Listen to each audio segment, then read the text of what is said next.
If you're a podcast host, listen up, this one's for you. My name is Allie Jackson. I'm the host of Finding Mr. Height, a dating and relationship podcast that I've been doing for 4 years now, sharing my positive and practical approach to dating that's built on my own life experience. And I wanted to share another experience that I've had, my secret behind monetizing my show. It's called Red Circle, and I was just telling my colleague about how much I love their platform. With Red Circle, not only am I getting a seamless hosting experience, but I also love the support I receive in ad sales. It's not just typical ad sales either. It's targeted opportunities based on my show and my life. And the platform is super simple. You just set your preferences and Red Circle matches you with sponsors that align with your show. You can vet every opportunity and their platform gives you great analytics. More recently too, my Red Circle team has brought me opportunities outside of my podcast on social media to really augment the podcast partnerships, bring them full circle. I just can't recommend them enough. If you want to give it a try, go to redcircle.com to get your free trial. That's redcircle.com for a free trial. Yo, what's poppin', man? You know what time it is. Your boy, Mr. J Hill Podcast. We here. This is the Baltimore special, the Baltimore run. I'm in the city. Shout out to my guy, B-Mo Bird, Bird House Studios. Make sure you check him out if you're trying to record. Yo, I got a special guest in the building, a friend, somebody I can call a friend, somebody I've seen build their brand from the bottom up. Somebody I've seen, I mean, when I say from the bottom, like in the basement practicing, DJing, like somebody I can really say that I seen it from the beginning. A lot of times we see people where they are, but we don't understand what it took to get there. And I'm fortunate enough to be able to see part of this man grind. DJ Flow is in the building. Oh my God, what up, my I appreciate dog? you, buddy. Yo, I appreciate you. I have no idea where I wanted to start, bro. Like you really, as cool as we are, outside of that, if I take myself outside of that, I definitely want to give you your flowers and your respect as like a young legend that you are, because you've done this for so long, consistently, and it just hasn't stopped. Nah, honestly, we all come from the same cloth. Just hungry guys. I still remember you in high school on the yard. You feel me, trying to throw college parties with us, and even when you got into college, you just being so aggressive and wanting, and we all came from the same cloth. So, nah, it's definitely a blessing to be here, but you know, we don't stop. We got more things that we want to do. We unsatisfied. That's what I'm saying. Like, how do we have this conversation? Because I know your mentality. So it's like, when I ask you, like, but I do let's look outside of ourselves for a second, right? And for the young ones that's looking, right? So let's have that conversation. First and foremost, selfishly, I do want to ask, when you look at all that you've done, we talk about help breaking Shy Glizzy, on tour with Meek Mill, help breaking artists like Shorty, help breaking artists like Lil Scooter, rest in peace. Like it goes on and on. Take Cobain, it goes on. You look at the things you've done. You look at the parties you've done. You look at the stages you rock. You looked at the relationships you made. When you look back on it, do you feel like you are who you are? Nah, I think I have imposter syndrome. So I tell people all the time, I don't feel what people see. In my mind, I'm always an underdog. So when people are telling me how much I'm doing, I'm always looking at what I haven't achieved yet, and that could be a detriment because sometimes you just have to bask and be grateful for where you are, but what that does, it just keeps me hungry forever. So I'm always looking for the next thing, the next thing, the next thing. And maybe that, you know, that's torture to a person because it's like you're never satisfied or you're never happy. But it's a motivational tool that I use to make sure that I just don't stop grinding. So. But you are in Baltimore and you're from New York, right? For the people that don't know, but you've been here for so long, and let's be real, right? Like people, they get used to somebody and they think they know you, but they really know the old you. Like they try not to allow you to evolve. So as much as you think, like as much as you say you have the imposter syndrome, it has to be a sense of another side of you, like, well, nah, y'all niggas know who the fuck I am too, though. I feel like I'm finally getting into that bag of talking that shit or being in that vibe, because I do feel underappreciated. Like I think, and I say this a lot, like when you're doing something so good for so long, people will 100% just be like, oh, that's regular. But then another person could do that same thing, and it's like it's the biggest thing in the world. And it's like, nah, don't just because you see me do festivals 1,000 times don't mean that It get I'm easy. not doing a festival Right. with 40, 50,000 people. Just because you see me do a brand deal with a specific company, just because I've done a bunch of brand deals, that does not mean that I'm not currently doing a brand deal. Like, so, but that's why I like being the underdog a lot. You feel me? Like, me and you always had this back and forth where I would tell you, I call you like, yo, listen, bro, like, I know you want that back, but relax, like, you try to chew their head off. And then, yo, I ain't gonna lie, as I got older, sometimes I was like, yo, I'm not even mad at Jay, like, because at this point, you got to chew somebody's head off because you got to remind them about like how hard you're going or how well you're doing or how many people's lives you're impacting. Because people will 100% take that for granted. Yeah. Yo, how do you continue to like level up? Cause like, bro, it's like every year you got something big going on, then it's something bigger, right? How do you continue to level up as the time go on, as you progress through your career? You want to know the truth? Yeah. Yo, bro, my friends are going to laugh when they see this part. I'm fueled by hate, bro. You feel me? And what I mean by that is so many people have tried their hardest to stop me from doing things. I don't ever forget those things. And those things make me want to shit on people, you feel me? So even though, you know, we do have good hearts of the, you know, positive things, we want to affect people's lives positively, there's another side that I don't show to the world that is like, yo, bro, nah, niggas think this is a game. Like, I gotta take it up a notch. And then, of course, you know, I travel a lot. So we're traveling and you come with different, you know, circles of friends. You see different things. And me coming from New York, being in Baltimore, in New York, you walk around, you see the tall buildings, you see the cars, you'll see your favorite people walking around. And in Baltimore, I felt like you don't get to see that. You feel me? Once in a while, you might see the Tavon Austin's, you might see the Mello walking around, you might see the Jesse Ladders, you might see Tank once in a while, but you don't see that so often. So for me, it was like, I want to like you, like, I want to bite niggas' heads off. You feel what I'm saying? Like, so that's really my fuel, bro. Like, I be wanting to bite niggas' heads off, cause people be forgetting, bro. You feel me? So that's what I be. No, that's a fact. You feel me? You have these. That's what I'm saying. Like, you my bro. So me and you have these like transparent convos. So that's really what it be. Like, I be wanting to bite these niggas' heads off. Plus, I've seen so much. I'm able to come to this area and do those things, either recreate, duplicate, or have some form of inspiration to know that it's possible to achieve. So when people be like, oh, damn, how you own a club? I'm like, yo, bro, I know some DJs or influencers or people back in New York or LA and Houston, they have multiple clubs. This is normal to them. But in Baltimore, you know, you don't get to really see too many different people do it. So people don't know it's attainable. But when you travel and you see different people, you speak to different people, and you open yourself to different conversations, you realize this is normal. Yeah, nah, bro. We talk about this in Atlanta, right? We talk about like proximity to greatness, but also like once your mind expands from its original state of being, it's hard as hell to go back to that original state. So like, nah, you 100% right. And another thing you were saying, like when you was like talking about us having these conversations, one thing I do love about, I won't say our relationship, but like both of our journeys, is it shows that like you can have different perspectives and still win, right? Like, granted, we gotta listen sometimes, but like, if you truly believe something in your heart, you can achieve it however you want to do it, no matter who says you can't, right? But I do want to go back, because I don't want to, for the people that don't know, I don't want to have this interview and do them an injustice or a disservice because they don't know. Take us back, right? When you first chose to go to Morgan, you were in New York. Like, what made you even decide to do that? Yo, bro, I feel like, you ever seen Slumdog Millionaire? It's a movie, you gotta watch this movie, right? So it's a movie about a guy who goes on a TV show called, it's like the Indian version of Who Wants to Be a Millionaire. And in order for him to get $1 million, you have to answer these hard questions. But every question has like a direct tie to something he experienced. So he was able to navigate these questions because he experienced something with these questions. So with my life, right, I feel like that's happened to me. Like every level, when you ask questions like that, perfect example, my mom paid for me to go on the college tour my junior year of high school. The college tour, it was 2 buses. You had a regular bus, but then there was another like dressed up coach bus. So, and those guys had jackets on, book bag. I'm looking like, yo, what bus is that? I look at the bus, it's a Sean Carter Foundation. So Jay-Z had a bus where he was taking young black men, like his nephews, their friends, et cetera, to different HBCUs. So these buses were following each other. So me, I'm like, nah, yo, I'm from Brooklyn. I love Jay-Z. I need to be on the Sean Carter bus.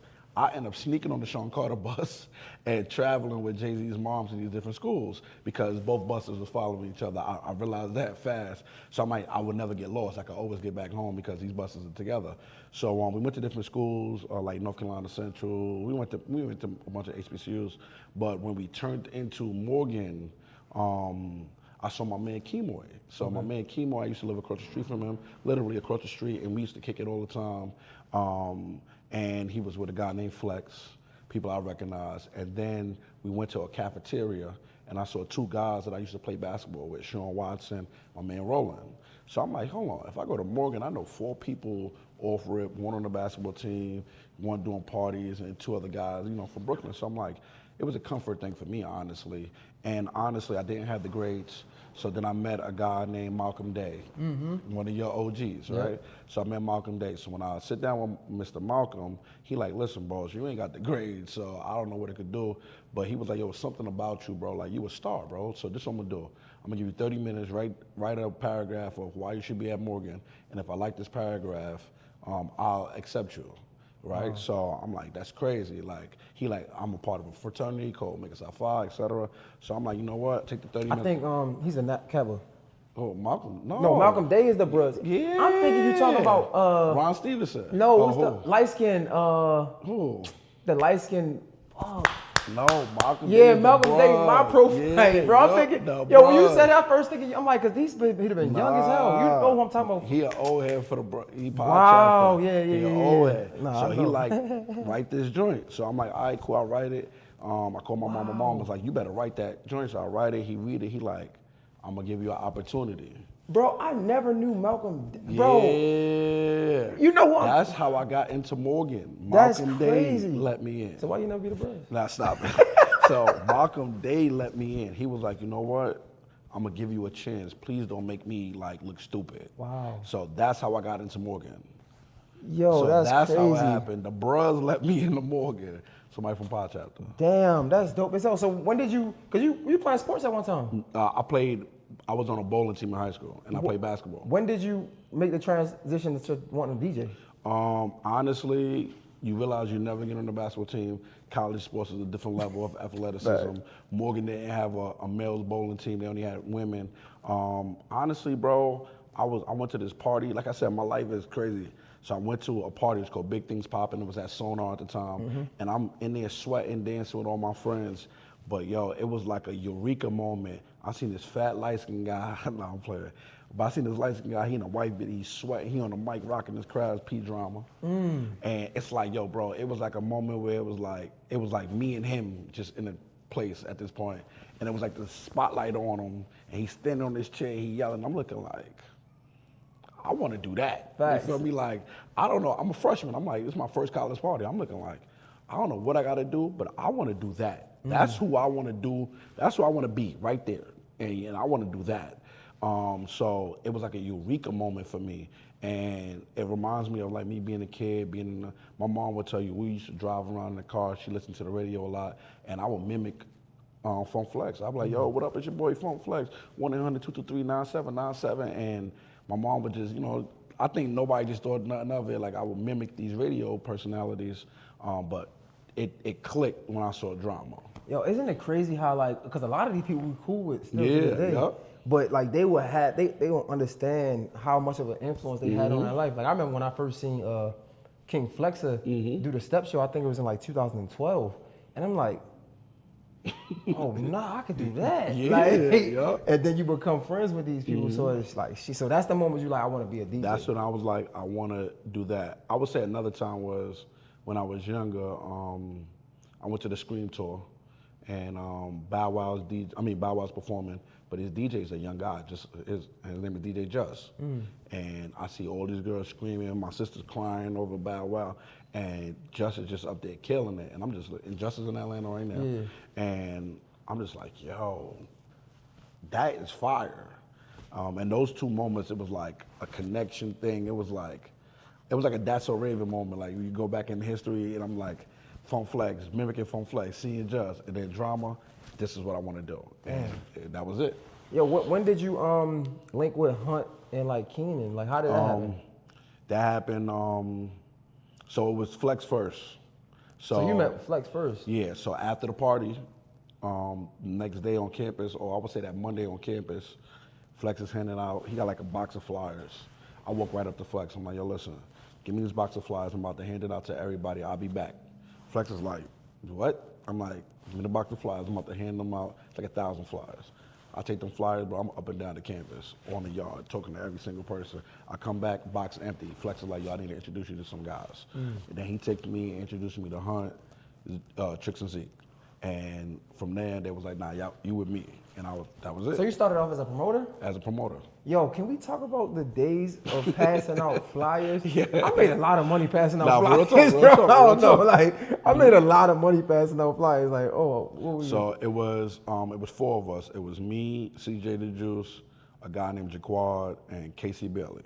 And it was just us 4 as freshmen, and we would just be on the yard every day, just passing out flyers, to the point that I was messing up in school because I was on that yard. I was so determined to meet everybody. In my mind, I kept saying, if I can meet 1 million people, I'll make $1 million. So I was like, every day I need to meet new people.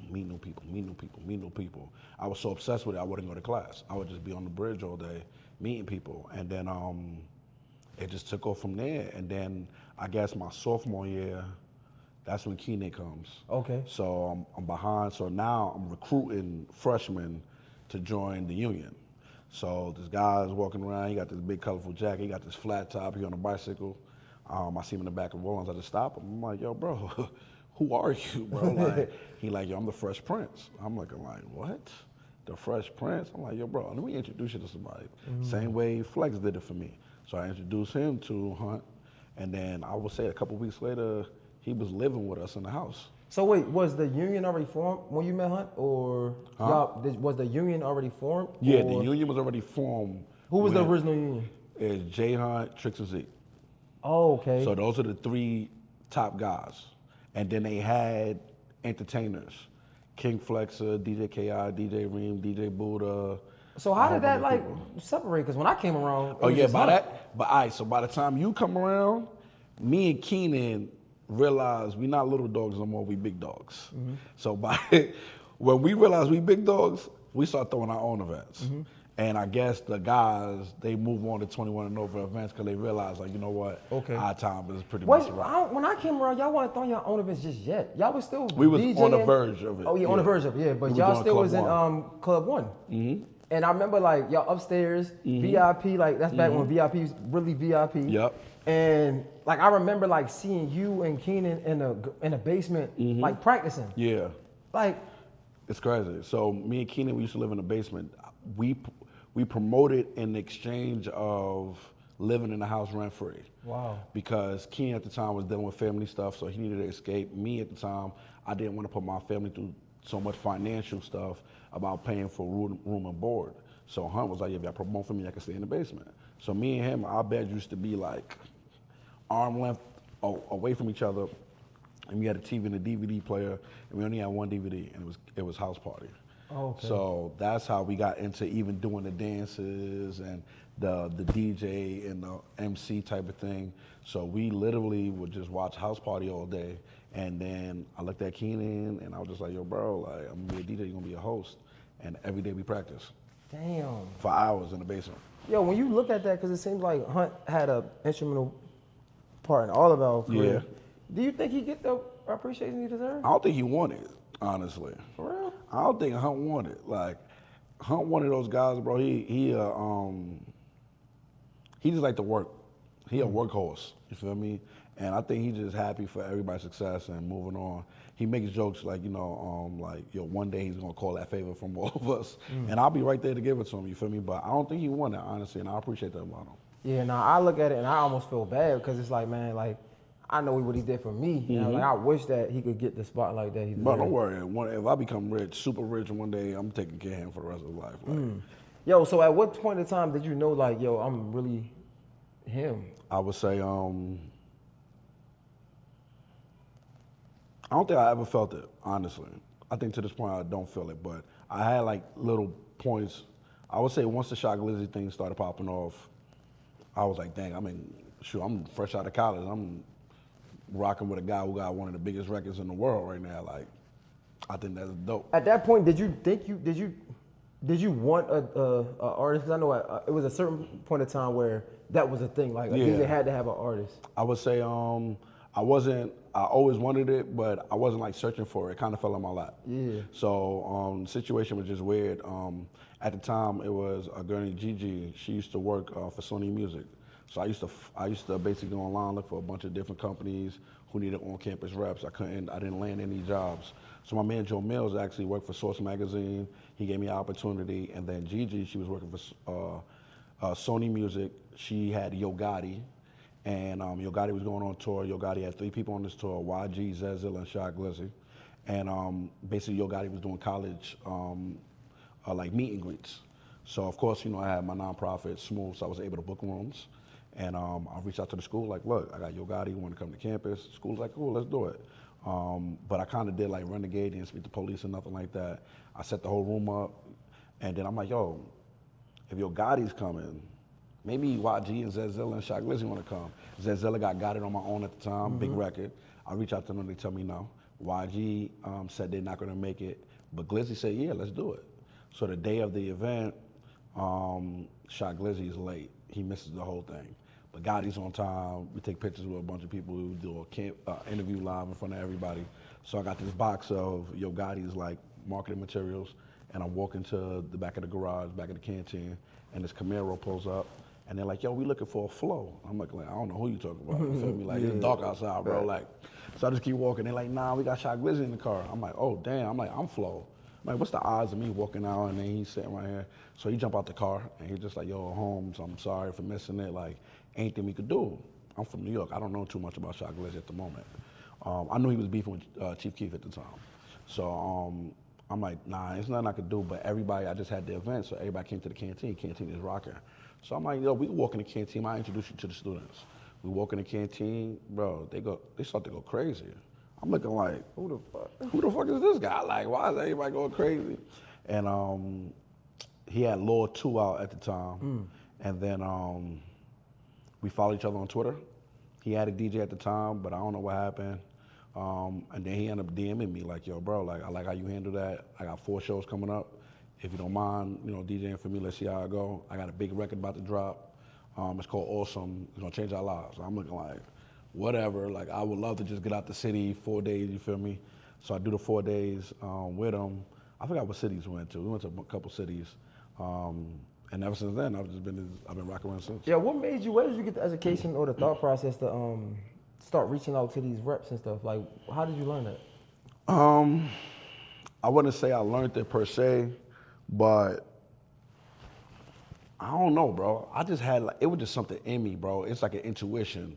Like, I didn't have any connection to the record company or record labels or even the music business. Nobody told you to do Nothing, that? nobody. It was just an intuition, bro. Like, I knew I wanted to work in music, so of course, first is record labels. And then I knew people who were record reps for other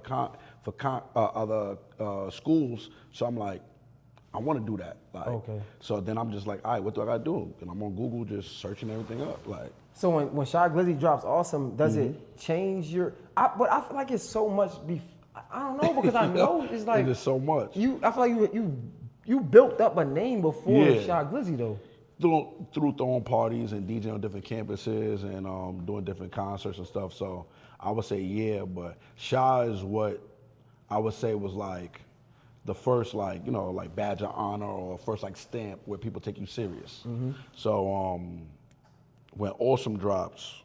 But you was already doing Lincoln. Yeah. Well, right? The Sweat Party, that was like one of the biggest. It was Sweats and Spandex. Yeah, like you was doing that. Dell State, Howard, with Jay Murphy and Chubby Swag and all of them. Like, we was already moving, but how did you get there though? Just taking over Morgan, and then Baltimore adopted me, semi. How do you take over Morgan though, bro? Like, honestly, Morgan man, is so big and so many yeah, talented it is. people there. So Yeah. how do you take over Morgan? I think it was just timing. At my time, of course, before me, you got DJ KI, DJ Reem, DJ Buddha, Trizzy, Boom,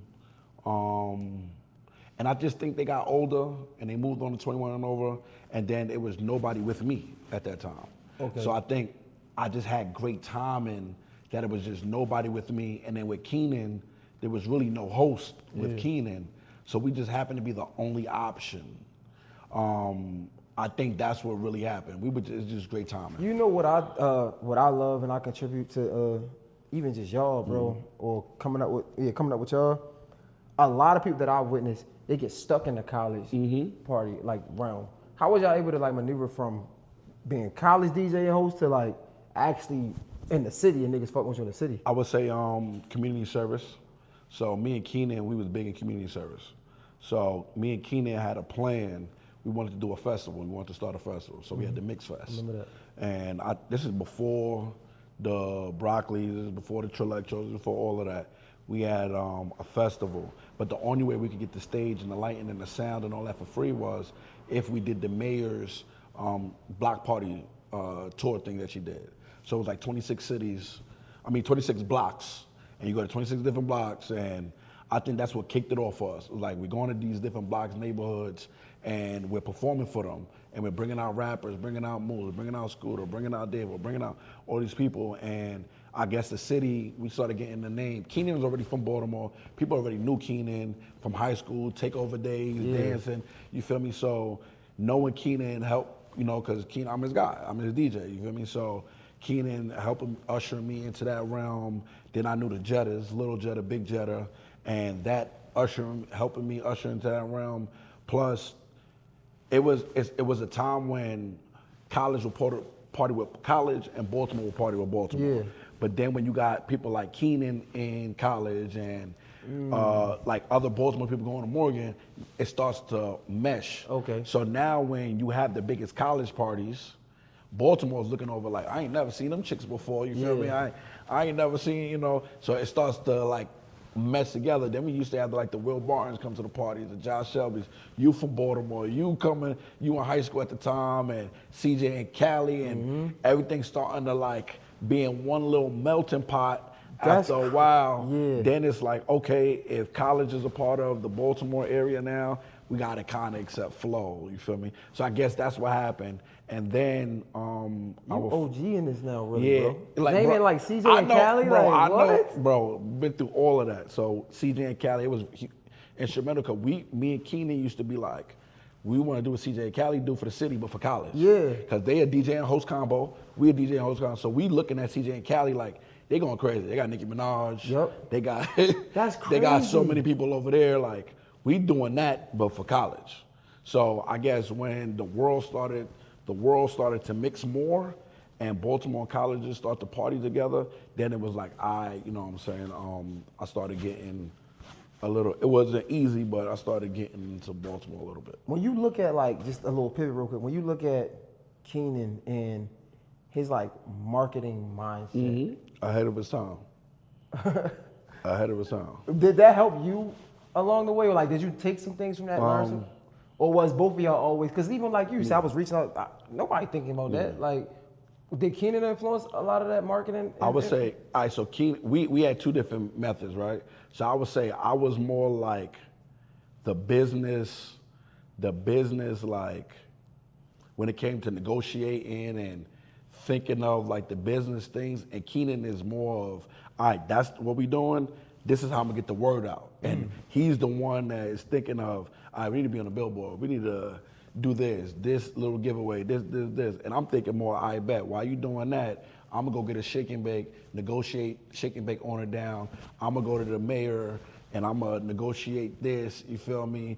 And I'm thinking of how to leverage things and how we get the artists involved. And so we had two different marketing minds, and it just gelled well together. So we both kind of took what each other was doing, and it just worked perfectly. When did y'all start to like grow into your own and like separate almost? I would say when I started getting with Glizzy and I started wanting to be more in the music business opposed to doing clubs and stuff. But Keenan's trying to get into the music business too. Yeah, but he wanted to be more of a manager, you feel me? Like he was a manager. I always looked at myself like like an executive. Like I wanted to be like a label owner, and he was a brand builder, you feel me? Okay. So he had Davo, and he was like, he knew how to take like clay and mold it into something. And I wanted to be the person who like took that clay and then was like, all right, you need to go here to perform here. You need to do this. This is how you get a brand deal. This is how you. But so he was more hands-on with artists. And I didn't want to be hands-on with the artist per se. I wanted to be more of the infrastructure who then takes that artist and start to move them around. So that's what he was good at. You DJ all around the world. Where would you rank Keenan at as a host? A host? To me, I'm biased. I'm always say number one. Yeah, I ain't gonna lie. Yeah, I'm gonna always say number one. Yeah, like it's funny because like me hosting, first of all, I think I got my own style of hosting. So like, I don't think it's something that like I think is acquired taste. Yeah. Just being honest, right? I think I just try to be real with myself. So when people come to me and be like, they try to compare me and Keenan, like, I don't think I'm biased. I just think it's the truth. I just think Keenan is probably one of the best hosts I've ever seen. For me, definitely, like, especially coming out the city, absolutely. Like even when, and again, I'm not trying to, we just having a conversation, but like, cause the OGs that I seen was like King Flexer, right? Yeah. I think King Flexer was like fun. I feel like Keenan made it cool. Yeah. And he was so, okay, that's what it was. What I think made Keenan so good is he could have been a DJ. I don't know if that's because y'all was together all the time. He would be able to tell, if you had a bad DJ, this is how I measure it. If you had a bad DJ and Keenan hosting, he would be able to turn that party up because he knew to tell the DJ. Yeah. That's what I'm like, and that's the thing. That's the thing about it. It's like, and I'll say it was vice versa too. It's like, because we together so much at that moment, and we had like these little sets we would do, our chemistry is ridiculous.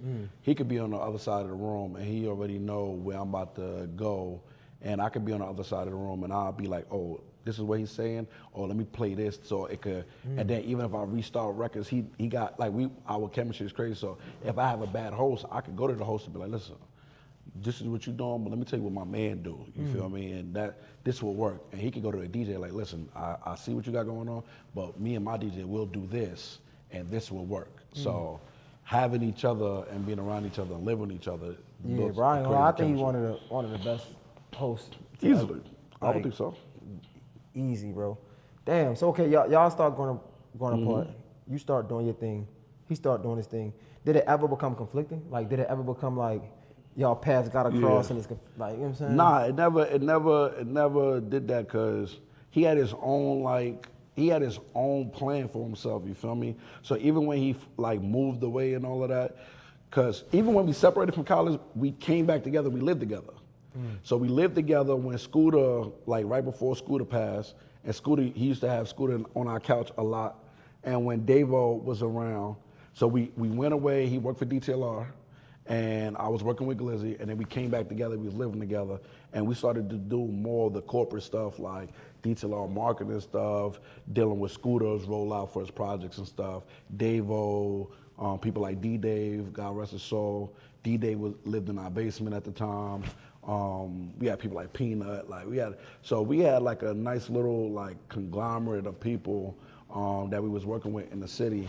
So we got together, then, he just said, yo, bro, I'm moving to Miami. And I'm just like, I bet, you feel me? I guess that's the end of this. But a part of that was yeah, it was a bunch of stuff, you feel me? But he was like, I'm moving to Miami, and I'm just like, all right, I guess it's the end of the era, bro. Like, you feel me? Because I'm not moving to Miami.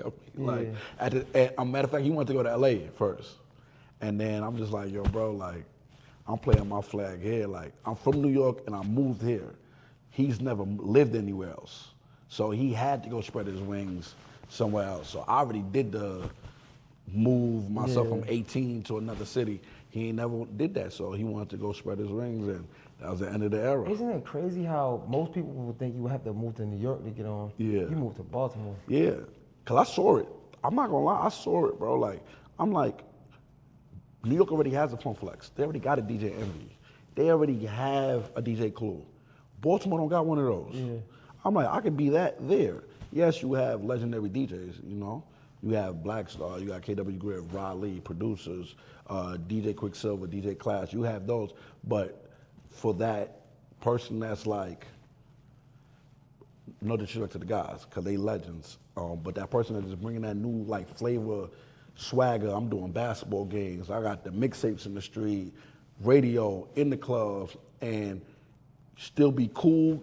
You know what I'm saying? Like I was like, we ain't got one of those. Like I remember a story you told about what's the host name, bro? Buckshot. I already knew where he's going. Yeah. Outside of that, do you feel like a lot of the OGs ain't accept you because they was intimidated? I wouldn't say intimidation, but New York and Baltimore has a history, and you know, you and I, we got big personalities, and I wasn't the most humble. I walked in guns blazing, like y'all can't fuck with me. This is what I'm doing, type shit. So I wasn't the easiest person to accept.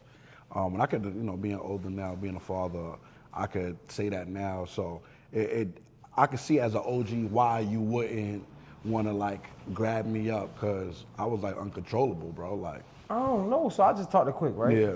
And he literally said the same thing. Like, bro, I came in the game like wanting to embarrass niggas. Yeah. So like one thing I don't understand is like how can you come from that club but not see it and kind of want to like help or embrace it? All right, so I see what you're getting at, and I can agree with that. You feel me? But at the same not trying to isolate. No. Yeah. I can agree with that, because even me, I welcome it. You know, like I love that energy.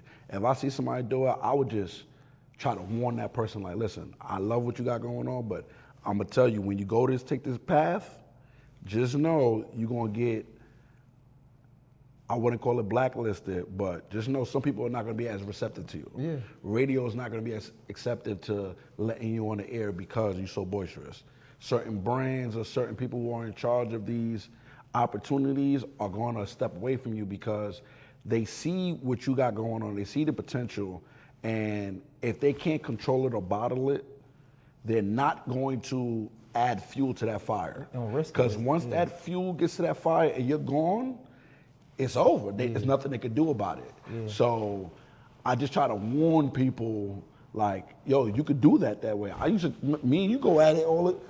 I'd be like, yo, Jay. Like, I would be like, yo, bro, like, I see what you got going on, but if you want to do this, delete that tweet. If you want to do this, delete that post. Me and you go at it, and I'd be like, if you want to do this, delete, don't stop that. And you be like, yo, I want to do it this way, and I'll be like, all right, whatever, Jerry. And I'm like, all right. And then when I be seeing it work, I'll be like, shit. I'll be like, fuck it, you feel me? You know what's funny? Okay, because one thing about it, like, a lot of people like commend me for the podcast shit, right? And I say this all the time, like, bro, I don't care to be independent. Like, I know it seems like I'm just big independent thing, but I wish I had a job at radio. Like, I wish I could stick around. Is it something do you look at your career similar, like, because you took a different approach, and it's the world look at you like winning. Do you sometimes look at it like, man, I wish it was another way? Nah, the only reason I don't is because as I got older and layoffs started happening, and I've seen how these powers that be can control people's careers with a snap of a finger, or if you piss them off, they could just be like, let me take it from you. I was happy that it didn't happen that way. Because I tell people, you can't fire, I can't be fired. I make money off of me. Even if I'm not on earth, my family can still make money off of me. Like, so I could wake up one day and be like, you know what, I need a couple bands, let me throw a party, 400 people gonna show up at $20. And everybody can't do that. Like, I make money off of me, like my voice, my likeness, and that is a blessing. Even though, yes, I wish I was, I don't want to speak too crazy, but yes, I wish I had Squirrel Wide's radio show, you feel me? Like, and yes, I wish I was DTLR's face. And yes, I wish the mayor put me on every festival, you know, and I wish I was, but at the same time, nobody can take you can't just shut my club down. I'm the boss. You can't just stop me from throwing a party because I'm the brand. You can't stop Nike from not messing with me because it's Nike. It's above your pay grade. So if they like me, they like me. If you can't stop organizations from donating to my nonprofit because it's my nonprofit, I'm the founder. You can't stop, like I got guys who have to know who their founder is, know my birthday and stuff. Like, yes, I wish, but you can't take it away from me. It's over. And now I got a baby girl, so it's like, what you gonna do to her? I'm Superman, you feel me? So it's like, you can't take these things away. It's cemented, it's over, it's mine. That's so funny. So I could wake up one day and just start a podcast. I could wake up one day and sell t-shirts. I could sell ice cream. I could wake up one day and sell buses because of who I am, So yes, I wish, but it worked out perfectly though. Damn, that's so fire, bro. I have to clip that. I need that clip. That was good. Yo, when you talk about Smooth, Yeah. I hate y'all niggas, bro. Nah, you gotta love us. I'm gonna tell you why, bro. They did me dirty. Coppin did me dirty. Yo, stop it. I'm dead ass. Stop it. Support for this podcast is brought to you by Walden University. Ever catch yourself thinking, what if I could go after what I actually want and really make a difference? You're not alone, and that's exactly why I want to tell you about Walden University. For over 50 years, Walden has helped working adults like you get the W, with the knowledge and skills to build the future you want and make a difference where it matters most. If you've been waiting for the right moment, this is it. Head to waldenu.edu and take that first step. Walden University. Set a course for change. Certified to operate by Chev. First of all, they didn't even want me to be Mr. Coppin. Of course, you from Morgan. Yeah. You there. Bro, I brought the idea up, bro. You did. I was the first person to say I wanted to bring Smooth. How I get X'd out of that? Was it you? I don't know. It wasn't me. I was supposed to be a charter member. I didn't bring Smooth to Coppin. I want to say it was I literally came to the school and brought the idea. I How want y'all to X say it me was out, bro? either James We or gonna it blame was Jameer Butler. I don't want no smoke with James. James is That's Mr. Smooth at Coppin. he's copping. Yes. Like, so I wanna nothing say bad is said James, about yeah. James. I want to say James. I think it was James who did it. I hope not. No, I think it was James. If it wasn't James, Because I don't understand how I say, yo, that was a goal of mine. I'm like, I Yeah. want to bring Smooth to Coppin. Yeah. I don't know how it happened, honestly. But I want to get more HBCUs, so it ain't nothing to, let's go to another Hampton, let's go to Howard, let's go to Lincoln, let's go to... When you look back at what you did with Smooth, like, Yeah. what do you think about that? Because a lot of people look at you as a DJ, but Yeah. Smooth is a big deal. Yeah, they have no clue. For me, it was just, I don't know, bro. That's why they call it a visionary, you feel me? Like, I go with my gut. If something is burning in my gut, I go with it. And I try not to avoid that. And at the time, all the Greeks on the yard were suspended. Morgan Miles just got suspended. So I also look at signs too, right? So if I'm there and I'm on campus, and I'm like, dang, Morgan Miles suspended, Greeks is suspended, what is there for young black men to do on campus? Nothing.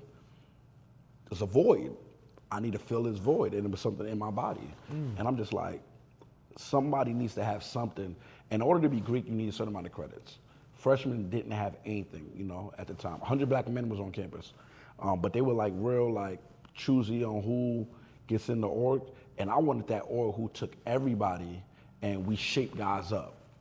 So if anybody saw the organization when it first started in 2009, we had people who were part of the LGBT community, people who were athletes, people who were Greek, people who were from the hood, people who were studious.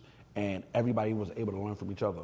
My best friends to this day, if you look at us as a whole, we ain't supposed to be together, Fred is a comedian, Daquan is a doctor, Keem is finances, Leon is all of the above. You feel me? And we're all from different walks of life. Daquan being from Harlem, I'm being from Brooklyn, Keem is from Philly and Delaware, Leon is from Delaware, Fred is from Baltimore. We're not even supposed to be in the same room together, let alone live life together. So that was the premise of it. I wanted black men, didn't matter what walk of life you were from, to be able to talk to each other, learn from each other, build with each other, and we could create this incubator to just help each other. And it just happened to work. And now we have 16 years now. Started at Morgan, founded at Morgan, Temple University, Coppin, and I want to go more places. But that was just the idea of it. And to me, like I said, I don't feel what people see. People see me and they be like, oh, my founder. And I'm like, yo, bro, I'm Flo. You feel me? Like, maybe when I get 50 or something, you know what I'm saying? Like, but I be like, yo, I'm Flo, bro. Like, these are all my guys. Like, we're just navigating life together. I'm like the oldest member. Like, you feel me? I'm 36. So it's like, we're just trying to navigate life together. So I do understand that we're changing a lot of men's lives, but I still don't feel it. I don't feel like a founder. You know what I'm saying? I just feel like somebody who just care, and I just care and want people to do good. I think that's some of the one of the best things you can do as a person, especially create something for other people to be successful. Like I tell people all the time, like I'm a man of Omega, right? Omega Psi, I'm the Qs, I'm the Bros. But at the same time, when I go speak to kids, bro, I don't want you to feel like you gotta be confined to just one organization. And if it don't fit you, bro, I feel like you can create your own. So when I see people like you go into a place, a school, Morgan State University, and create his own organization, now other people can feel accepted and they can flourish, is amazing, bro. And like, of course, I want people to be the bros, but I want people to be successful, bro. Like it's like it don't matter, but I want you to be a successful young black man. So it's like I think that's something that people need to see and recognize more, though. Maybe I need to do a better job of marketing it and putting that more in the forefront. I can't say I've been the best at it because I'm new to it. Even though we are 16 years in, I'm still new. I've never been a founder before. I don't know too many other founders who've done that. I can't speak to y'all founders. Yeah, they not here, you feel me? I can't speak to other fraternities founders, like, to even get that, like, so I don't know how to navigate the space. So I'm open to like people teaching me how to navigate, and I got all these soldiers out here, and funny quote from above the rim, you got all these soldiers, why you scared to use them? I'm like, I just don't know how to. I just want to help people. I just want to give advice. I just want to create safe spaces for black men. No matter what type of man you are, you can be accepted into something. So Yo, you know, I'm curious to know about you, bro. You are from New York. Yeah. Brooklyn, to be exact. Yeah. And New York has a reputation. How do you navigate in a space of like, I don't know exactly how to say it, but just judge it to my brain and not my heart, of being like this arrogant ass, some people would say selfish, but it's like you're not though. It's like you still have those traits, but you really be putting niggas on. You really, it's both. Because my thing is, you got to be selfish. And sometimes people call you selfish only because you're not helping that person. You know what I'm saying? So sometimes you're not even selfish. You're just doing what's good for you. You're just not helping that particular person. Right. So when people say selfish, bro, I think of people who have opportunity and don't want to share it. If there are 20 people in the room and I help 12 people, how am I selfish? I just helped 12 people. It's just those 8 people who I probably saw something in, who probably would have took that opportunity and kept it to themselves, or did wrong with it, or just wasn't ready for the opportunity, you know, or would have made me look bad. And now they feel like, oh, because he didn't give it to me, I just felt like you wasn't ready.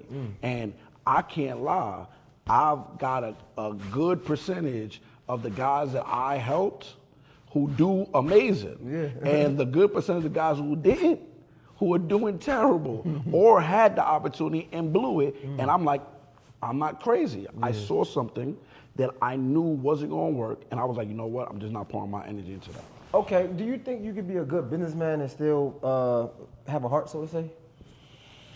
Yes, you can. It will be to the detriment of your own success, though.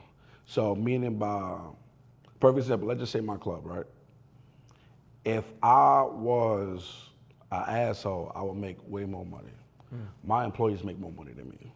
You feel me? I'm just able to utilize it and leverage it for other future businesses or to get in certain conversations.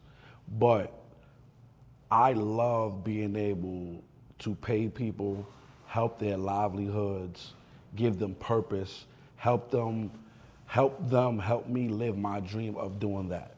You know, so I would say yes. If you want to be a billionaire, there are some people you're just gonna have to step on. If you want to be a millionaire, there's gonna be some people you gotta, you know what I'm saying? You're gonna have to, you know, cut some corners and, you know, in order to get there. So for me, I want to live my purpose. Like, I'm just so much more happier when I can walk in a room or walk in my venue or walk in any business place and everybody that's working for me is happy to be there. There's no one like, I gotta go to work. This nigga owe me money. Blah, blah, you feel me? I just much prefer people to just be happy with me. And I don't know if that's a detriment and I could have been more successful in life or made more money, but it's just who I am. I could have an opportunity, somebody could call me right now, yo, Flo, I got this artist, you know, who wanna come to Baltimore, he wanna do a party, I got a venue, 5,000 people, it's all yours. And the first thing I'm gonna think is, how many people can eat off of this? Other people might go, damn, that's 100 grand for me. But 100 grand for me though, but now when I call you the host, you like, yo, Flo, I need 10 grand. I'm looking like, I got 2 grand for you. You feel what I'm saying? Because that will save me money, make me more money, but it will make me feel so much better just to give you the 10 grand. You feel what I'm saying? Now I look up at the end of the night, I'm like, damn, I was supposed to make 100,000, but I made 30, but all my friends just ate. And everybody's happy. That made me feel better. It sounds stupid, but I just sleep better at night. Yo, how do you deal with the, like, we open it like this, with this. How do you deal with the people that knew you for so long, but you're still working with them, and it ain't like y'all best of friends, but you still keep them around, you still around each other. How you deal with those relationships? I'm starting to put boundaries on them now. I'm definitely starting to put boundaries on them. Before, like I said, I didn't want people to hate me. So I was willing to put up with things or keep certain relationships even if they didn't serve me, just so that people just wouldn't hate me. Yo, I really hated being hated. Like, I hated people being unhappy with me. It would literally hurt my stomach that somebody just wasn't happy with me or pisses me off. Now I'm starting to get comfortable with boundaries because I realize, of course, you know, with my daughter, I'm living for more than just me. I can't take these L's no more just for somebody hating me because I'm cool with you hating me as long as my daughter's fine. You feel me? I have more of a purpose, but for anybody, it's hard. If you're a people pleaser, it's hard because you want people to be happy with you at all times.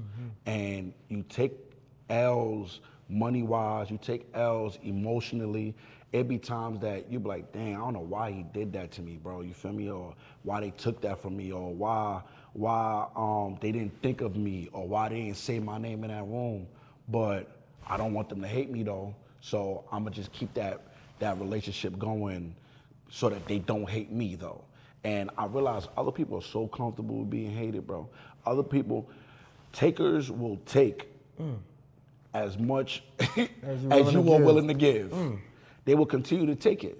And I'm just somebody that will just give. If you don't put a limit on taking, people will take everything you have. And I was just so comfortable with it, 'cause I'm like, as long as they're happy with me, take what you want. As long as you're happy with me. And now I'm getting to a place where I'm like, I don't care.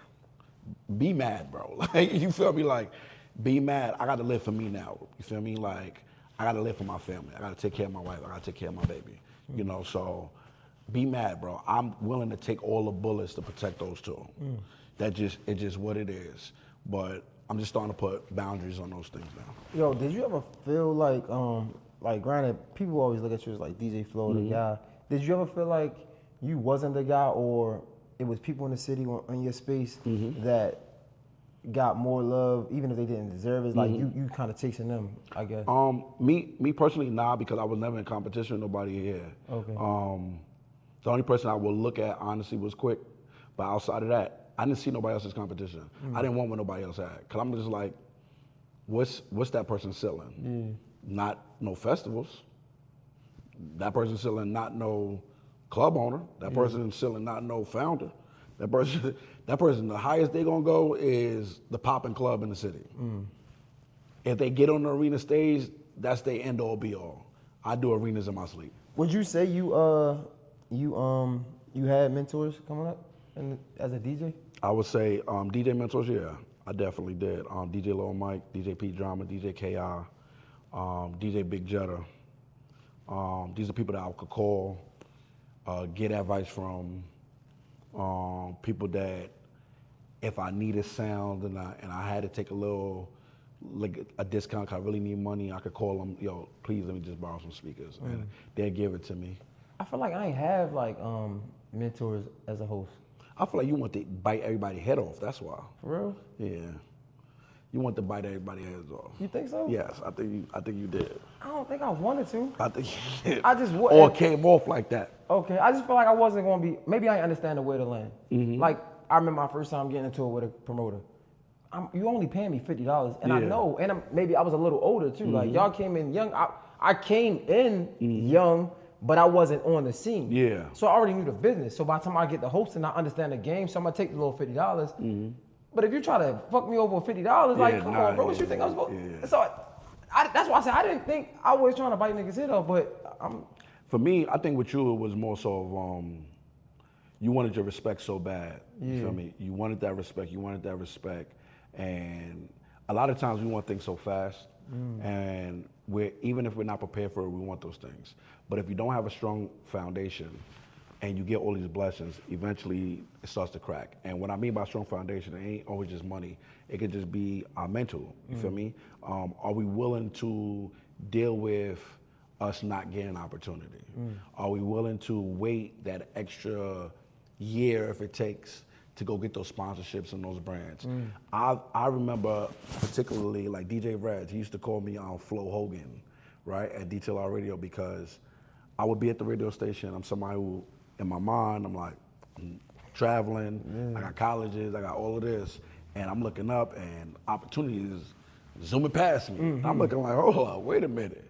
So I would get to screaming, how the hell the radio station ain't hiring me, and and then they was like, yo, it's all about alignment, you feel me? So if you, instead of trying to bust that door down, align yourself to walk through the door easily, you feel me? So instead of trying to kick the door down, align. So that's when I started thinking, you know what?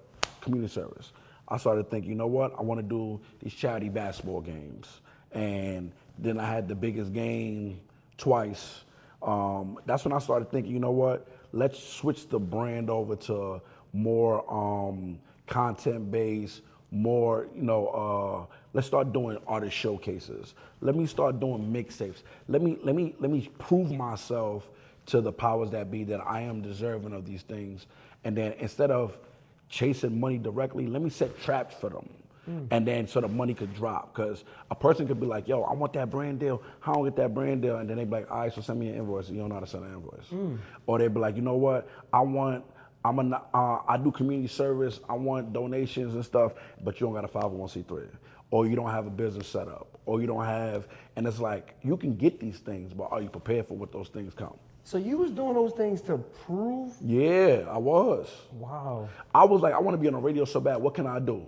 I threw a basketball game to be on the radio because in my mind, I kept saying, if I could get all these rappers in a place, pack this spot out, if anybody could go back to those pictures and those videos, the whole front row was 9-Q. It's Kelson, Conan, Persia. I invited everybody. I hired Pork Chop. He was my voice announcer. And I had, so that was my mindset. I'm like, if I could host these mixtapes, be on all the poppin' artist mixtapes that will handle the music portion, then I'm gonna do the block party tour with the mayor that handles community service. Then I have to just show them like I'm lit. So I'm gonna do these basketball games and I'm gonna have them sit courtside. So when they walk in, they like, yo, it's a DJ that got all these people in here with all the biggest rappers that we probably can't get at the station. And they walk in and it's YGGT playing basketball with CTM Ball, playing with Davo, playing with Scola, with Terrence West, with Javante Davis, and all these people. And nobody's ever seen nothing like that. You feel me? With Scooter's in the building. You feel me? So it's like, and then of course Sheila Dixon is there, like, and we giving out free New Balance. Shout out to Stokey. Stokey helped me get the New Balance. And we giving out sneakers, and And it's like, nobody ever seen nothing like this. So that was my plan. I was like, instead of tweeting about 92Q and sending these applications, I'm going to just do all these other things so they can see it and it's going to just drop in my lap. So let me ask you this then. Yeah, go ahead. You said, of course, you said like now you've grown to be happy because you see that people can take away from you, right? But in those moments when you do all these things and they still don't accept you, how does that feel?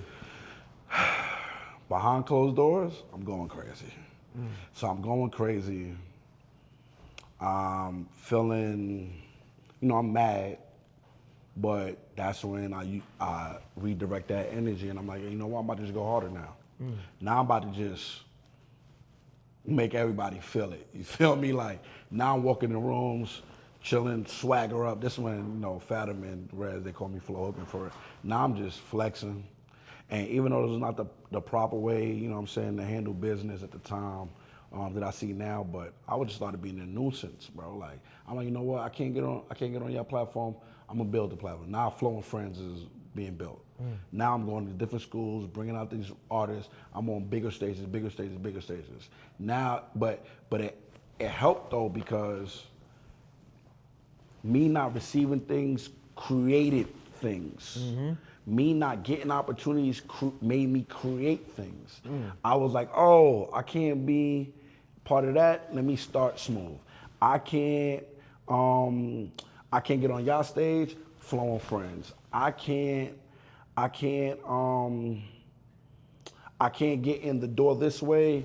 I'm about to do this. It birthed, all the no's birthed a bunch of new things that now that I get to stand on my own. So it's not rejection, it's redirection. But even through that redirection, right? And even through that success, I don't know what you, I know I still be like, I still wish I had that. But it's my question though. If you was on radio, would you have the J Hill I think network? I would. I don't think so. Only reason I say why, right? Because I never forget about me, but that's probably why I could never confine in that space. Think about it.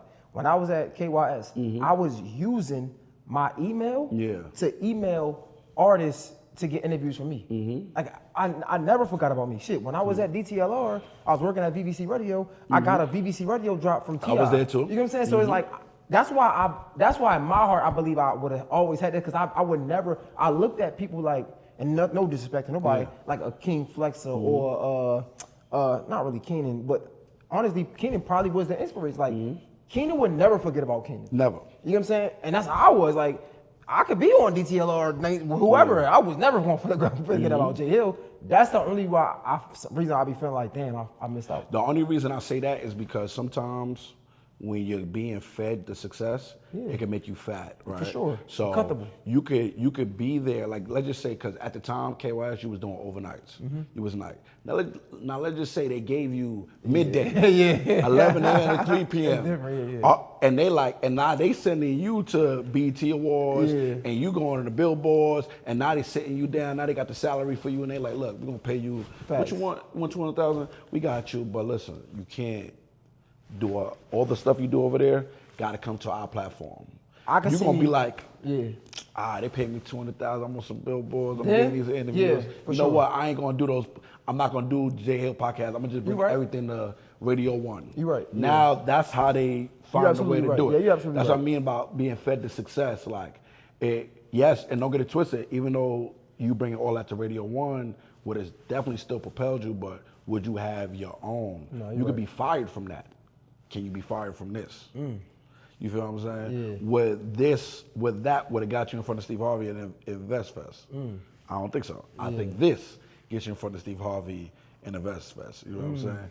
Does that get you all the interviews and just a certain respect? Because some people might look at it like, man, he only got that because Kathy Hughes. He only got that because he on KYS. Opposed to, I'm doing this dolo. You feel what I'm saying? Like, I don't think so, because when you being fed that success, sometimes you forget, you know? That's a fact. No, you're right, They're going to keep you busy. You're going to be busy. That's a fact. They're going to have you at all the different little activations. You'll be looking up like, damn, look at my schedule.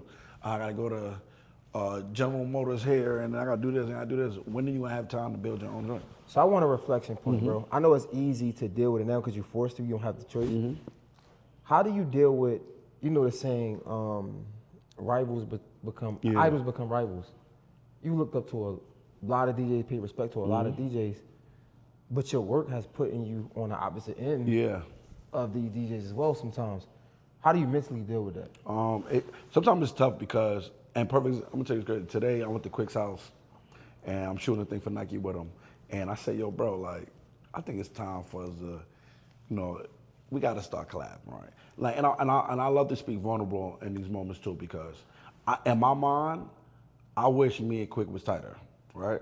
Because it's somebody that I look at like, yo, in this area, everything you're doing. So you gotta give him his in my mind, I would wish that that would be somebody that'd be like, yo, any room I'm in, you know what I'm saying? If y'all can't find me, find this nigga. Like, I wish that would have happened, but I understand it, and it's respect, you feel me? So do I wish that, or do I like the respect that I get? I might like the respect that I get a little more, you feel me? But in my mind, I do wish, that it happens like that. Same thing for like even with like a flex situation, I got the joint pinned on my Instagram. Like, I've always, you know what I'm saying, like, respect the flex. And then one day I was in South by Southwest, and I'm doing a set. He goes after me, and I just feel like I did good, you feel me? Then I'm on tour with Gunna, and then one day Gunna's bringing out Thugger and Megan Thee Stallion. Kevin Loud coming to me, he like, yo, tell Flex, don't play Thugger, don't play Megan Thee Stallion, because they're coming out. We at Urban Plaza. I'm like, cool, so I walked to him, I'm like, yo, Flex, man, big fan. I rocked out with you South by Southwest. Kevin Loud said, don't play no Thugger, no Megan Thee Stallion. This nigga gets on the mic and says, man, motherfucker try to tell me what to play and what not to play. Fuck that. I'm looking like, oh my God, this is my hero. So now you fast forward to years later, this past December, and now I get the opportunity to rock Barclays with Flex standing right next to me. This is why it's pinned on my motherfucking shit. So I'm like, I remember that. So now I'm about to smoke your festival in front of you and make a fucking movie with Meek Mill. I'm about to smoke the shit. So that's the shit, the lights. I'm doing the lights, and then you see him like finally give me my praise, like he giving me the finger, like, yo, look at this guy, you feel me? And those moments feel good. So you gotta ask yourself, like, do you want the companionship? Do you want the respect? I like being on the other side of the respect. Instead of me being like how Kobe's like Jordan Youngboy, but when he look at Iverson, it's always, this the motherfucker who got over on me. But you always kept your composure in it. I feel like me, niggas need to know, fuck y'all. I don't know, like, I like that because like, it works that way. For me, it's like, nah, man, fuck y'all niggas, man. You don't treat niggas like that. Because I just wouldn't do that, bro. Like, if it's a nigga, like, I remember, it's not to me, but I think about, like, when I first time I met Tunnel. He like, yo, I want to host. Okay. Like, I don't know, bro. I don't like that, bro. Like, that shit is corny, bro. For me, it's respect, bro, because they know. They can feel it. Like, it's like, because when somebody do it, that means they see something in you, and they know it's there. So now I get the confidence, because I'm like, oh, hold on. He sees something that I may not see, so maybe I need to do some deep diving. If he don't want to link or if he don't want to build, he sees something. So he knows something is happening. So I like that feeling. Like I love it, bro. Like, that's a dope ass mentality. That's how I look at it. I wish I had that. I swear that's how I look at it. Before I used to take it to heart. Now I'll be like, okay. If he's trying to avoid me from working with me, that means because he sees something. He know I'm either uncontrollable or if I get in that position, I'll be able to really show them who could do what.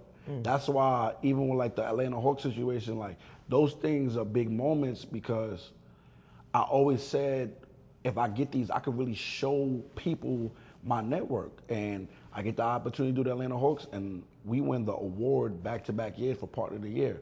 The Atlanta Hawks ain't never, even if these artists was paying to go to the games, they ain't never, Little Baby walking in there, sitting down, Dirk sitting down, Rotimi dies in the biggest TV show. The next day he's sitting down, Idris Elba. I was able to show everybody like, yo, Flo really could do some big things. So I love it because people don't, and it gives me a reminder like yo, you got something. You feel what I'm saying? So I like that. I like it.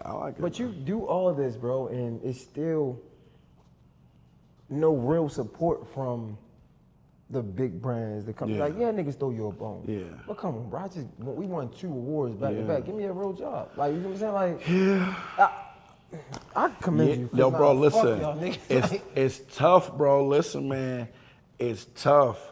But I continue to remind myself, if you're gonna really believe in faith and if you're gonna believe in God, you gotta know your plot twist is coming. You feel me? So if I believe that God is really the director of the script of my life, I gotta know somehow the plot twist gonna come. I can't say I really believe in God and then question why things don't go my way. It's a contradiction. You feel me? So my mom was heavy in the faith. I got baptized. So I use my faith to calm me down because I can't say I believe in God, but if things don't go my way, I'm mad. I got to sit there and be like, all right, this is one of those moments where I'm being put to the fire because if I can handle this heartbreak, I know I can handle whatever else is about to happen. If I can handle this no, I'll be grateful for the yes that's coming. If I can handle this overlook, I would be more than prepared for this super blessing that's about to drop into my lap. This is going to prepare me so even if I didn't get that bigger job with the Hawks after winning the awards back to back, I'm like, that's crazy, but maybe I do the NFL, FIFA. Maybe maybe I do the World Cup one day. Maybe something, and I'm happy this is being documented because if it happens, it happens. Maybe LeBron calls me to handle his brand partnerships or something like that. Maybe Coca-Cola, some super mega company gonna call me and I can look back and be like, that was practice for this. So if God is gonna be my director and my script writer, I gotta know he's about to write in a plot twist. And the plot twist is gonna be coming. So I can't contradict myself and be mad at my movie that's being played out because the plot twist is coming. Bro, this is fire, bro. I think I feel like we got people waiting. Yeah. We could do Now, real talk. We could do like 3 of these. Real talk. And if I could say anything lastly about that part too is, I saw something that said, if you're a pencil, right, and you have a sharpener, the point always is to get the sharpest point. But who asks the pencil what it feels like to be in the sharpener? You see the final part of it where the pencil gets to write. But when the pencil is being twisted and being skinned and being pulled to get to the point, that's not an easy feeling for that pencil. So the same way for us to get to the point, we're gonna have to get skinned. We're gonna have to get pulled. We're gonna have to go through some bullshit to get that perfect point. And that's for all the no's, you feel me? Anytime you feel a no, bro, just know you're getting skinned, bro. But at the end, when you come out that sharpener, you're gonna have a perfect point, bro. And you're gonna be able to do whatever you want at that point. That was fire. That's how I try to view it, bro. And it calms me down. Cause like you, I want to turn up. I'll be wanting to turn up, but I gotta keep my head on straight though. Nah, that's dope as hell, bro. Yeah. I respect you, bro. I definitely love you, shorty, for real, man. Of course, my brother. To see it continue to work, not just work, right? To continue to work, and to see the blessings that come from it, man. It's like, man, I'm just so happy that I can be here, and man, I don't know, I'm just blessed. I remember talking to somebody, I don't know if it was Von Chase, and he was just, I forgot. We were talking about like people, like college people trying to get into the city, and I was just like, man, you gotta understand how fortunate y'all is because y'all come up under us, and like, I only can say that because I understand how fortunate I am because I came up under Keenan and Flo. Like, it was no, like I saw that, you had college people, that's college people, and then city people, that's city people, but we was like a hybrid. And like being able to come up under it, again, I am from Baltimore, but it's niggas from Baltimore that get stuck in college. Facts. You know what I'm saying? Like, it just felt good, and to be able to see everybody doing that thing now, it's like, man, it's amazing, bro. And then I wanna, while we have this platform, calling out Meek. Oh, yeah. Meek come on a podcast, do the interview. That's your You know what I'm man. saying? That's my man's. I'm Yo. calling him out. But even that, like, you work Yeah. with Meek, bro, isn't it crazy? Yo, Meek was, That was my favorite rapper. bro, that's what I'm saying. Like, Yeah. and the fact that I'm DMing this nigga, Yeah. you doing shows with him, Yeah. nigga, wish me a happy birthday. Like, Yeah, but that was my favorite rapper, bro. And even if we could clip this part, I can tell the story of how it happened, and then we can kill it. So when Meek first dropped Dreams and Nightmares, I was doing Lincoln University. Lincoln used to book me because they used to have a after party after the concert. Yeah. Clint Saunders was the person in charge of this. So they booked me to do that. So that day, Meek was the headliner act. So he's performing, or he was about to perform. His DJ was DJ Amir at the time, the producer. So DJ Amir's at the top, but I'm on the side. I'm waiting for him to get off so I can do the show. My man Leon goes up to Clint like, yo, listen, my boy Flo, the hottest DJ, you gotta give him a chance. He like, nah, the house DJ at the time, his laptop like clipped or something like that. So he like, yo, where Flo at? Boom, set him up there. So I'm doing a little set before Meek comes out. I end up getting stuck up there. So I'm next to DJ Amir and Meek is coming out. So he starts to perform and I'm just sitting there like, damn, like, yo, one day, you know what I'm saying? This will, you know what I'm saying? This will be my reality to perform with Meek. And then fast forward like 10 years later,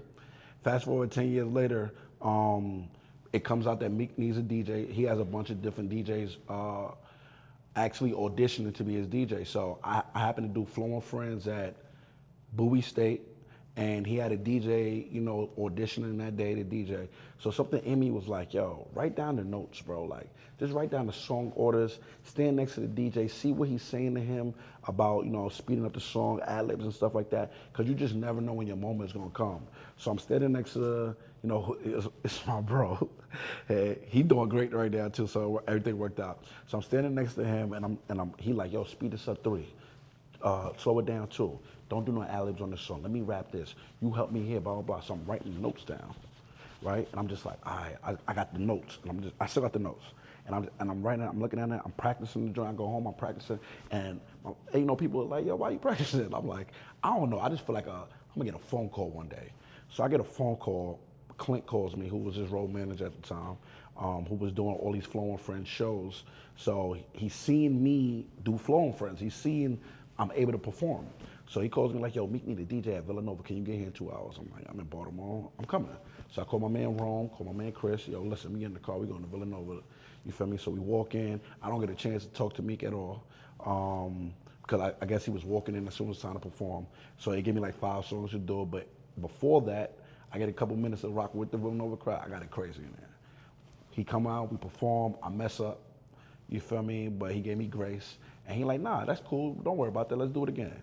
So we go to Del State. I do another one. I mess up again. How you mess up? The mess up was, so because we never practiced, I don't know him. Artist and the DJ got to have some type of cohesion, some chemistry. So he would say things like, yo, yeah, rest in peace, P&B Rock. So I'm thinking, all right, he going to do the song with P&B Rock, Dangerous. He wants to play a P&B Rock song, but because we never practiced, I don't know this. So I would play the Dangerous record, and he'd be like, yo, give me a P&B Rock song first, and then play Dangerous. Okay. So that's the mess up, because I don't know him, like, we never had a chance to kick it or nothing like that. So we do Del State, and then he's like, yo, I got a show in Dubai. I'm looking like, I ain't never been to Dubai before. Fuck it, I'm going, you feel me? So I go to Dubai with him, we do that, so now the cohesion is getting there. So then his 10-year anniversary show was happening. Biggest show of his life. And he like, yo, listen, I know we ain't been, you know, rocking long, but I fuck with you. Do you mind doing my 10-year anniversary show? Wow. And I'm looking like, it's a big ass show. He got everybody coming out. Drake, Future, Rick Ross, The Baby, A Boogie, French Montana, Fab, who else? I said Future. He got so many people coming out. Fabio, Roddy Rebel, everybody. So I'm in charge of this 2-hour show as the person handling the joint. We get through it flawless. Bro just looked at me like, yo, let's rock. And I'm just like, yo, bro, like, you don't even understand. I'm like, bro, you don't understand, bro. you're my favorite rapper, bro. You feel what I'm saying? I waited all my life for these opportunities. I got so many no's in my life. And it was all because I had to get prepared for when it's time. And bro, I'm on the stage crying, bro, in the middle of us performing, bro. I'm just like, and my man Stan the Man, everybody know, he was a big Meek Mill fan. You feel me? So I'm just like, damn, my bro's not here to see it. He's not able to see me perform with Meek, but I'm with our favorite rapper traveling the fucking world on accident. And bro, I'm just on stage like, Dreams and Nightmares is playing the last song.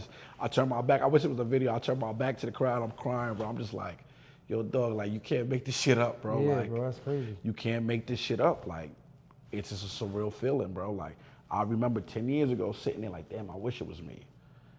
Mad. I wish it was me. Not knowing that hurt is building me up for the time when it comes. And then 10 years later, I get the opportunity, and I've been rocking with him ever since. Crazy. Yo, I appreciate you, bro. My brother. This shit was way better than I would have thought. Bro, crazy, bro. Damn, bro. Life is crazy, bro. God is good, man. Life is crazy. Appreciate you, brother. Sheesh. DJ Flow, everybody. Hey. Yeah.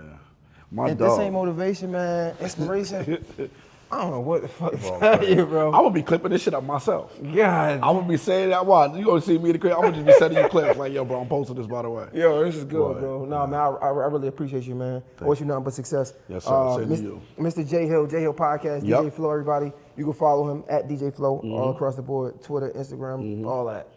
It's a wrap, man. We out. Woo!